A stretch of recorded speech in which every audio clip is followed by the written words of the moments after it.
গ্রাম ছাড়া ওই রাঙা মাটির পথ আমার মন ভোলাই রে। কিরে, আমার বন্ধু হৃদয়ের মতো মনে আসছে ওরে। ও তো বিদেশ ছিল, ও দেশে আসলো কবে? এ হৃদয় দোস্ত, দাঁড়া দাঁড়া, আমি আসতেছি, দাঁড়া দাঁড়া। এ কি ডারে ডাকতেছে ওখান থেকে, চিনি নে জানি নে। আরে যে হোক হোক, আমার বাজারে যেতে হবে, তাড়াতাড়ি বাজারে যাই। কিরে দোস্ত, তোরে কখন তো ডাকতেছি, তুই শুনতে পারতেছিস না? এ কিরে, তুই আমার গায়ে হাত দিচ্ছিস কেন?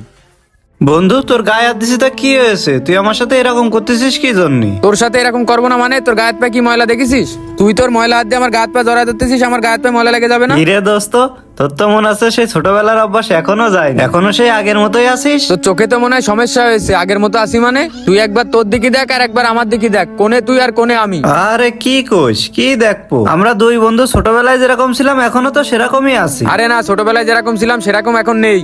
আমি তো এলাকার এখন একটা সম্মানীয় ব্যক্তি, আমার কি টাকা পয়সার অভাব আছে?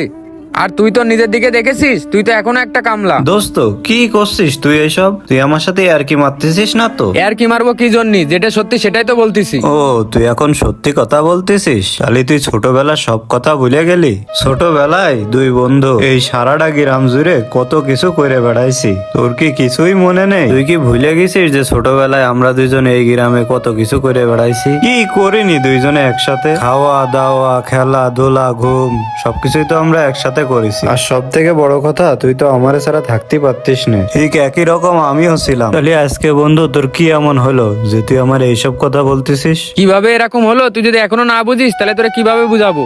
থাক দোস্ত, তোর আর বোঝানো লাগবে না, আমি বুঝতে পারিছি। আজকে টাকা পয়সায় তোরে আর আমারে আলাদা করে দিছে। তোর বাপের টাকা পয়সা ছিল, কিন্তু আমি তো ছিলাম গরিব ঘরের সন্তান, যার কারণে তো তোর বাপ লেখাপড়া শিখে তোরে বিদেশ পাঠাইলো লেখাপড়া করতে। কিন্তু আমার আব্বার তো আর সেই সামর্থ্য ছিল না। তুই তো জানিস না দোস্ত, তুই যেদিন বিদেশ চলে গেলি তার কিছুদিন পরে আমার আব্বাটা মারা গেল। তখন আব্বা মারা যাওয়ার পরে আমার সংসার আর কিভাবে চলবে? তাই তো বাধ্য হয়ে সংসার চালানোর জন্য আমি লোকের খাতে কামলা দেওয়া শুরু করি। আর আজকে তুই আমার সেই ছোটবেলার বন্ধু, টাকা পয়সার মালিক হয়ে আজকে আমার সাথে এরকম করতেছিস? শোন, তোর সাথে আমি কিছুই করতেছি না। প্রকৃতির যেটা নিয়ম সেটাই হচ্ছে, শুধু তোর মেনে নিতে কষ্ট হচ্ছে। শোন, আমাদের এই সমাজে একটা ধনী লোক আর একটা কামলা লোক কখনোই বন্ধু হতে পারে না। দোস্ত, তুই ঠিকই বলেছিস, আসলে কামলারা কখনো ধনী লোকের বন্ধু হতে পারে না। যাই হোক, তোরে বন্ধু পরিচয় দিয়ে আমার ভুল হয়ে গেছে। তুই যদি পারিস আমারে ক্ষমা করে দিস। তোর বর্তমান যে অবস্থা, এই অবস্থায় দাঁড়ায় তুই হয়তো আমার বন্ধু বলে মেনে নিতে পারতেছিস না, কিন্তু আমি কি করব? দেখ, তুই আমার ছোটবেলায় যেরকম কলিজার বন্ধু ছিলি, আজও তুই আমার কলিজার বন্ধুই আছিস। শেষ বেলায় তোর শুধু একটা কথাই বলবো, যদি